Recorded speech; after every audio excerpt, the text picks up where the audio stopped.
नमस्कार। एआई ज्ञान में आपका स्वागत है। 17 सितंबर 2024 को जो इजराइल ने किया है हिजबुल्लाह के साथ, वो एक बहुत ही चौंकाने वाली घटना है। जो खबर सामने आई है कि एक के बाद एक पेजर फटने शुरू हो गए हैं और 3000 से अधिक लोग बहुत बुरी तरह घायल हो गए। इस मामले को मुझे लगता है कि कई दशकों तक अध्ययन किया जाएगा। अब 17 सितंबर को वैसे आप देखें तो दुनिया में कुछ खास नहीं हो रहा था।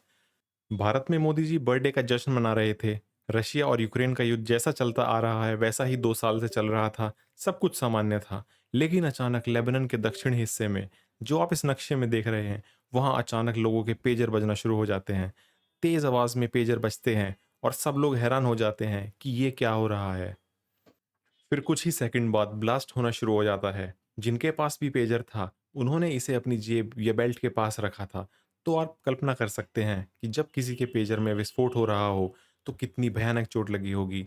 मैंने लेबनान के कई वीडियो देखी हैं, जहां लोगों के पेट में और पीठ में बड़े घाव हो गए थे। 3000 घायलों में से कई लोग जिंदगी भर इन चोटों से जूझते रहेंगे और मरने वालों की संख्या भी बढ़ सकती है। अब आपके मन में सवाल आएंगे कि ये पेजर क्या होता है और ये सब लेबनान के दक्षिण में ही क्यों हो रहा है। सरल शब्दों में समझाता हूँ।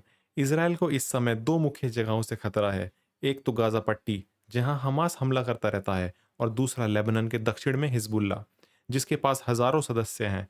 ये सदस्य पुराने तरीके का इस्तेमाल करते हैं, जैसे कि पेजर के जरिए संचार करना। पेजर एक सस्ता डिवाइस होता है जो संदेश भेजने के काम आता है। हिजबुल्ला के लोग पुराने पेजर का इस्तेमाल करते हैं क्योंकि स्मार्टफोन का उपयोग करने से इसराइल के हैकर्स द्वारा इन्हें हैक किए जाने का डर रहता है। पेजर से संचार सुरक्षित समझा जाता था, मगर मोसाद, जो कि इसराइल की खुफिया एजेंसी है, उसने इसे समझ लिया और एक योजना बनाई। मोसाद ने ताइवान की फैक्ट्री में जाकर जहां ये पेजर बनते हैं, उनमें एक डिवाइस डाल दिया। इस डिवाइस को एक कोड भेजकर एक्टिव किया जा सकता था, जिससे पेजर की लिथियम आयन बैटरी फट जाए और बड़ा ब्लास्ट हो। मोसाद ने यह सुनिश्चित किया कि जब हिजबुल्लाह के लोग इन पेजर्स का इस्तेमाल करेंगे और स्थिति खराब हो जाएगी, तो पेजर्स में विस्फोट हो जाएगा। मोसाद का यह प्लान बहुत शातिर था। इस हमले से हिजबुल्लाह को बड़ा नुकसान हुआ है। इस घटना से हिजबुल्लाह के भीतर भय फैल गया है और अब वे किसी भी इलेक्ट्रॉनिक डिवाइस को छूने से भी डर रहे हैं कि ना जाने इसराइल क्या कर दे। यह मनोवैज्ञानिक रूप से एक बड़ी जीत है, क्योंकि जब दुश्मन की क्षमता अज्ञात हो और उसका डर हावी हो जाए, तो युद्ध पहले ही मानसिक रूप से हार लिया जाता है। ये इज़राइल का एक बहुत ही चालाक हमला था और इसमें कई नागरिक भी घायल हुए हैं। हालांकि हिजबुल्लाह अब इज़राइल से बदला लेने के लिए कसम खा चुका है, पर उनकी बड़ी बदनामी भी हुई है। आगे ये देखना होगा कि स्थिति कहाँ तक बढ़ेगी। क्या ईरान और ज़्यादा इस युद्ध में शामिल होगा? क्योंकि युद्ध के हालात और ख़राब होते जा रहे हैं। अभी तक इज़राइल और हिजबुल्लाह के बीच औपचारिक रूप से युद्ध घोषित नहीं हुआ है, पर हम इसके बहुत करीब पहुंच चुके हैं। इज़राइल सरकार कभी भी एक बड़ा कदम उठा सकती है।